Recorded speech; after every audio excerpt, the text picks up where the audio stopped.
They forgot my birthday, but remembered to charge me for a family trip I wasn't invited to. $3,100, your share of lodging and flights. I sent back $1 and the message. Wrong passenger. Then I froze every linked card, blocked all transfers, and sent one email to customer support. Their complaint hit a wall. The platform replied, "Primary account holder authorized the lock." I smiled and logged out. They didn't forget to send me a $3,100 bill for a vacation I wasn't invited to. But they forgot my 40th birthday like it never existed. Not a text. Not a call. Not even some lazy happy birthday in the family group chat. 40 years old. Nothing. 4 decades, and I was worth less than a mass email with a spreadsheet. It landed in my inbox on a Monday morning. Subject line: Final costs for Cancun trip. My brother Nate sent it. He didn't even bother to BCC. I saw every name copied in: Mom, Brittany, her husband, even my cousin Leo, who I hadn't spoken to in years.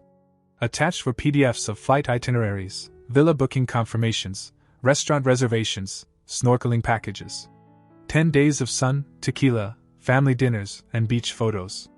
They all went. They all knew. No one thought to tell me. Except now they were remembering me. For one reason. At the bottom of Nate's email, in bold: Jackson, your share for accommodation and flights is $3,100. Please send by Friday. No. Hey, sorry you missed it. No. Wish you could have come. Just a total assumption I'd pay my portion, like always. I'd been the family wallet for years. Groceries, rent shortfalls, car repairs, overdraft bailouts. I paid it all because it was easier than the guilt trips, easier than the whining. They got used to my money showing up without having to ask. So when they planned a family trip without me, it didn't even cross their minds that I wouldn't still be the one funding it. I sat there, reading it over and over. The tone was so casual, like it was just a routine transaction. I didn't reply. I opened my banking app, transferred exactly $1 to Mom's account, labeled it contribution, and closed the app. 5 minutes later, Brittany texted me. Just 2 words. Wrong passenger. That was it. That was the moment I knew something had shifted permanently. There was no mistake, no oversight. I hadn't slipped through the cracks. I'd been left out on purpose. But they still wanted the money. I opened every shared account. I froze every card tied to their names. No more grocery deliveries to Mom's house. No more auto payments for Nate's car insurance. Brittany's kids' tablets, cut off. I even shut down the family Hulu subscription. I logged into the master account and wiped every linked device. Then I sent one email to the bank's customer support. Please revoke all shared access and freeze all connected cards. I am the primary account holder. Within the hour, I got a confirmation. All requests have been completed. Linked accounts are disabled. The missed calls started around lunchtime. First Mom. Then Nate. Then Brittany. Then again. Then again. I didn't answer. I let them pile up. One after another. Voicemails too. I didn't listen to a single one. I just sat there, watching the numbers climb, phone vibrating like a broken toy, and smiled for the first time all week. They forgot my birthday. But they remembered the money. Let's see how they do without both. The silence was louder than the usual noise. No requests, no group chat chaos, no Brittany whining about the cost of organic milk or Nate asking if I could spot him till Friday. Nothing. Just dead air. By the 4th day, the absence of their dependency started to feel like fresh air. My phone was quiet for once, not vibrating with some emergency that always, conveniently, ended with my bank routing number. Brittany cracked first. She didn't call. She sent one of those long, performative voice notes. I didn't listen to it. I just watched the little waveform bounce as I deleted it. 10 minutes later, the text came in. We didn't think you'd want to come. It was so last minute. We thought you were busy, you're always working. No apology. Just excuses shaped to sound like compassion. Then, it was just a trip. That one made me laugh. 10 days in Cancun, 2 beachfront villas, catered dinners, a private boat day, and somehow, I wasn't worth a text. I wasn't worth a head count.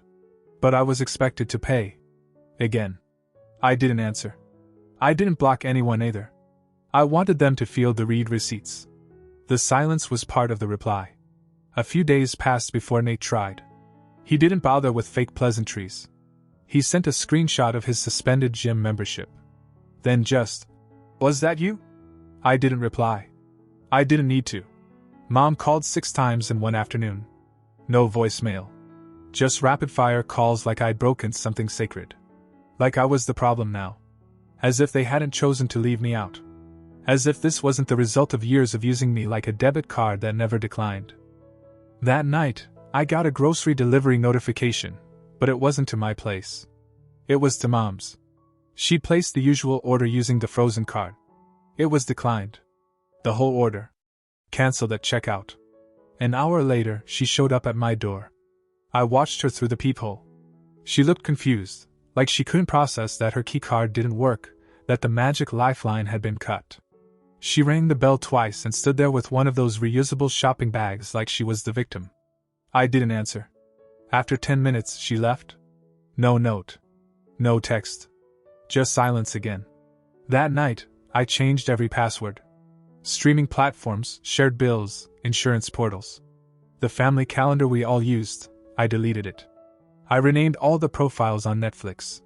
One said, "You forgot my birthday." Another said, "Wrong passenger." My own profile I renamed to, "Not my family." I wasn't being dramatic. I was done. On Wednesday, Nate sent me an email. The subject line was, "We need to talk." I didn't open it. I archived it like junk mail. I booked myself a 3-day weekend. First-class ticket, no one else's name on the reservation, oceanfront room in Miami. I paid up front. Spa credit included. I used to think traveling alone was sad. Now I realize what's sad is spending thousands so your family can make memories without you, and then they send you the bill. Let them feel the shift. Let them scramble. This wasn't just a quiet phase. It was the end of the arrangement. I wasn't their safety net anymore. They took me for granted. Now they'd learned what that actually costs. The guilt didn't last long. Once they realized I wasn't going to quietly slip back into my role as the walking ATM, the tone shifted fast. The group chat buzzed to life on a Thursday morning. Nate was the first to snap. "You're really doing all this over one trip? Grow up."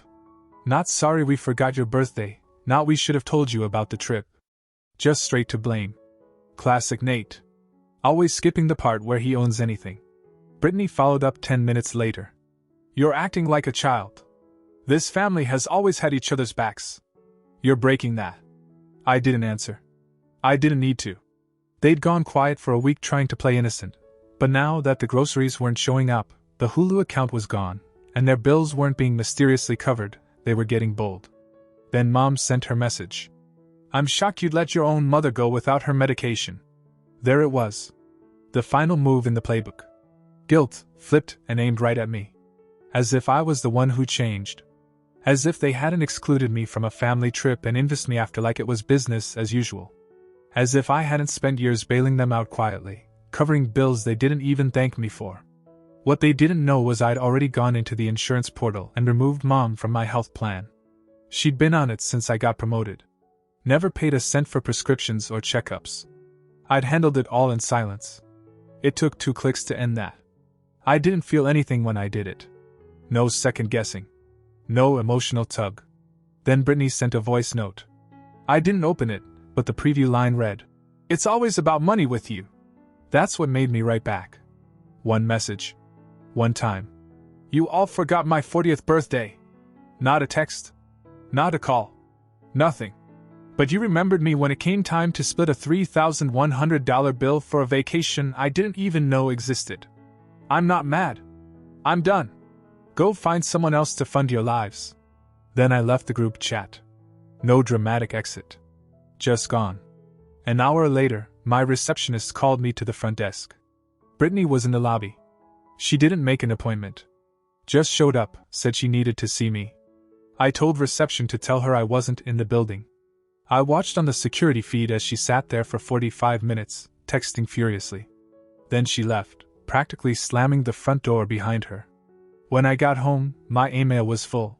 Brittany. Nate. Leo.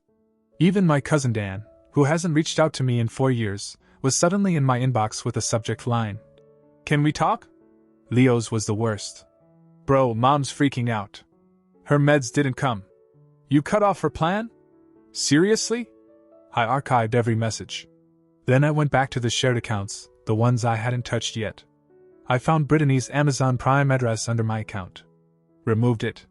Found Nate's gym membership buried in a recurring expense, cancelled.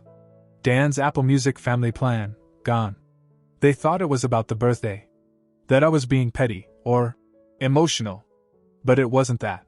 That just helped me see clearly. This wasn't revenge. It was math. For years I gave. Every month. Thousands of dollars. No thank yous. No hesitation asking for more. No understanding that I was giving up parts of my own life to carry them. And when they thought I had nothing they needed, no trip ticket, no +1, they didn't even remember to say happy birthday. So now they don't get the money. Or the access. Or me. And for the first time in years, that feels like a win. 2 weeks after I cut them off, the begging shifted to threats. At first, they tried fake concern. Emails from Nate with subject lines like, "Let's be reasonable." As if he hadn't billed me for a vacation I never got invited to. He attached some spreadsheet titled, "Household Contributions," like a tax auditor preparing for court. It listed everything I used to pay for: groceries, phone plans, mom's prescriptions, Brittany's utility bills, even holiday gifts they gave each other but charged to me. At the bottom, he had the nerve to write, "We were a team, and now you're abandoning us." I didn't reply. Then Brittany started posting thinly veiled barbs on social media. Stuff like, "Some people only care about money until they die alone." Or my personal favorite, "Cutting off your family is easy when you never really had one." Dramatic, considering I once paid off her student loan interest because she said the stress was making her lose hair. But the real turn came when Nate called me at work. I didn't pick up, but he left a voicemail that didn't sound like a brother anymore. It sounded like a warning. "You think you're punishing us? You're screwing yourself, Jackson. You forget how much we know. About everything." That part made me stop. He didn't elaborate, but the implication was clear. Secrets. Personal things. Whatever dirt he thought he had. I sat at my desk, phone in hand, heartbeat calm. I wasn't scared. I was disappointed. They had really gone there. So I forwarded the voicemail to my lawyer. Not because I was worried legally, but because I wanted it documented. Then I made one more call. Not to Nate, not to Brittany. I called my company's internal compliance officer. See, what Nate didn't realize is that I was still listed as the manager of the shared family cloud account. The same one they used to store everything: insurance claims, scanned documents, even Brittany's attempt at applying for pandemic relief under mom's name. I downloaded it all. Sorted it. Kept what mattered. Deleted what didn't. I didn't say a word to them. But the next day, Nate got a call from his bank. One of his side hustles, consulting work, that he tried to pass off as legit, had flagged for suspicious activity tied to an old joint account I had once co-signed on when he begged me to help him build credit. He called me, frantic. I didn't answer. He texted, "What did you do?" I replied with a screenshot of the voicemail he left me. Just that. Then, I don't get threatened. Ever. After that, silence again. 2 days later, Brittany tried her own version. She messaged a mutual friend of ours from college, some vague sob story about how I wasn't well, and how she was really concerned for my mental state. She must have thought it wouldn't get back to me. It did. That same night, I sent her a one-line message. "Call your landlord." I had been co-signer on her apartment lease for the past 2 years. She never qualified on her own. I called the property manager, submitted the paperwork to remove my name, and let them know she'd now be solely responsible. 3 days to requalify. Or she'd need to vacate. She messaged me in a panic. I didn't open it. I didn't care what she said anymore. They weren't used to this version of me. Quiet. Calculated. Unshakable. They expected a fight. Emotion. Some kind of guilt. But I wasn't hurt anymore. I was done. And without me, their structure was crumbling faster than they could plug the holes. The funny thing about being the one who holds everything together is this: when you stop, they don't know who to be. Let them figure it out. Week 3 is when they stopped pretending. The masks fell, one by one. I could almost track the collapse in real time, like watching a poorly built house finally realize it was missing a foundation. Nate was first to buckle. I didn't even have to do anything. The old joint account, the one he begged me to co-sign on, just to build credit, got flagged by his employer's compliance department. Turns out, running side consulting invoices through it looked a little too much like laundering. Especially when the name tied to the account was mine. I had already pulled my name off that account. What Nate didn't know was that I'd also sent the flagged voicemail he left me, the one where he implied he knew things, to their HR ethics line. He lost his company card by Friday. Then came Brittany. Her lease renewal hit like a brick. Without me as co-signer, the rent jumped under the new terms. And when the leasing office demanded updated proof of income, she couldn't produce even half of it. She tried to talk her way out of it, said her guarantor was traveling. They didn't buy it. She had 10 days to vacate or requalify. On Monday, I got a voicemail. Brittany, through gritted teeth. I hope you know Mom is sick over this. You're turning your back on your own family. It's sick. No mention of my birthday. No mention of the vacation. No mention of the fact that, 2 months ago, I paid her vet bill when her dog swallowed part of a phone charger. Just outrage. Because her lifeline stopped existing. Mom tried a softer route. She texted daily now, like clockwork. I know you're still upset. Let's sit down. We need to fix this. You've made your point. Can we move forward? Then, a few days later, a letter arrived.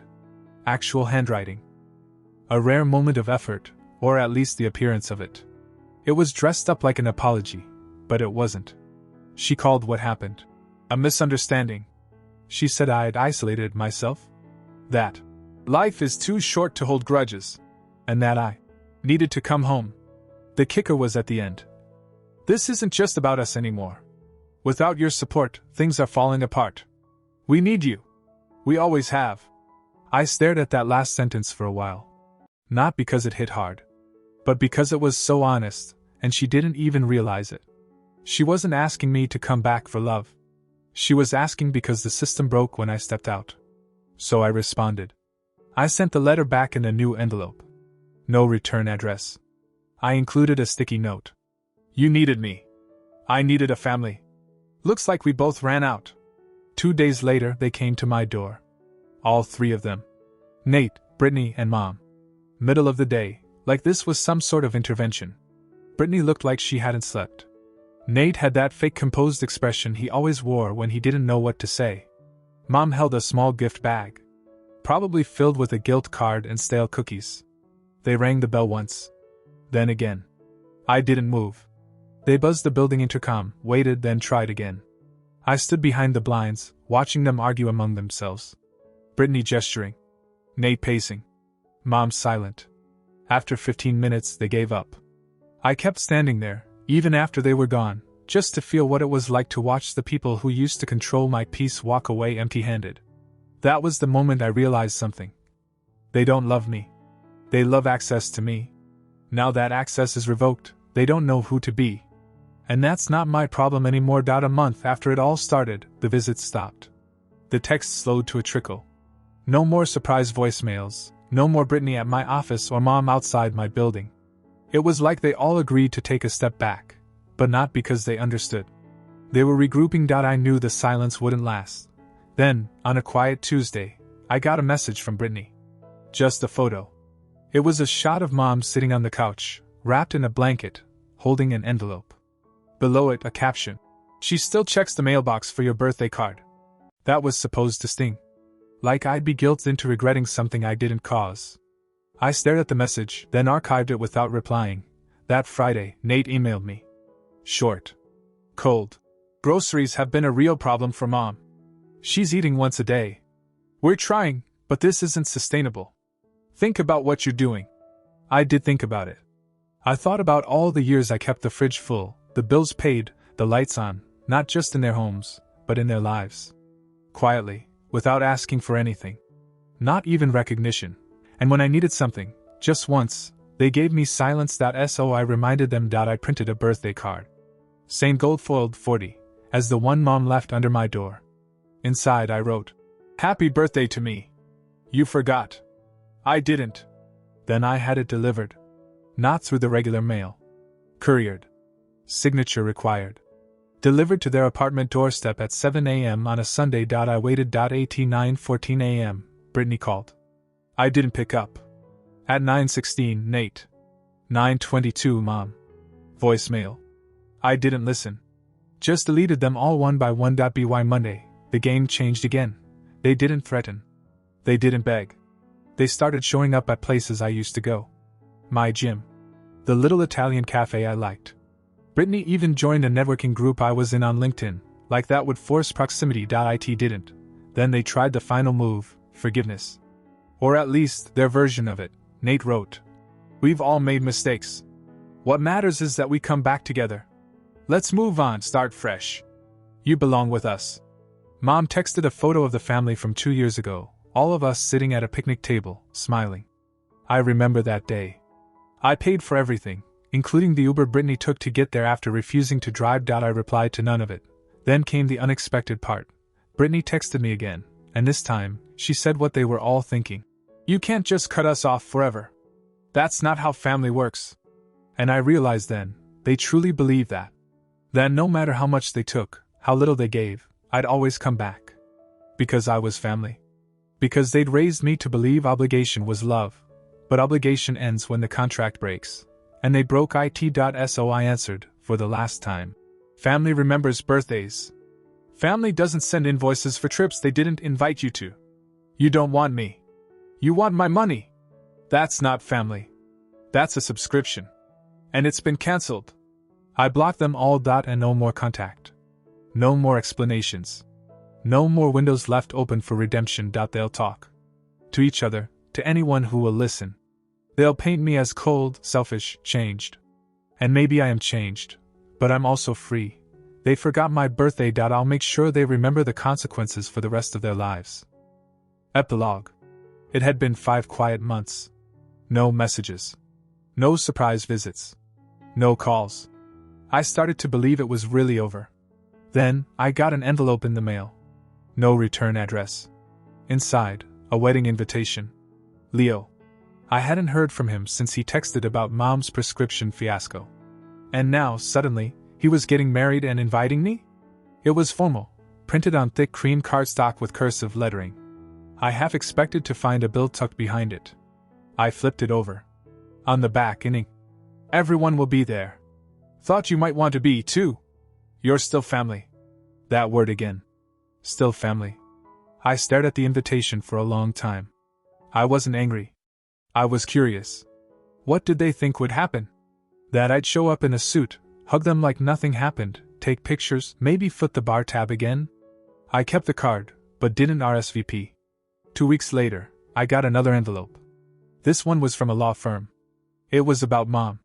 She had quietly tried to list me as a financial dependent on her new insurance application. The paperwork was denied, flagged, and now there was a form asking me to verify I had no financial responsibility over her medical expenses. She was trying to tie herself back to me, on paper. I signed the form. Not responsible. No relationship. No dependency. Not because I was cruel. Because I had to. I sent it off and waited. The next morning, I checked my email. There it was. A GoFundMe link. Started by Brittany. Help our mom, unexpected health crisis. I clicked. Scanned the page.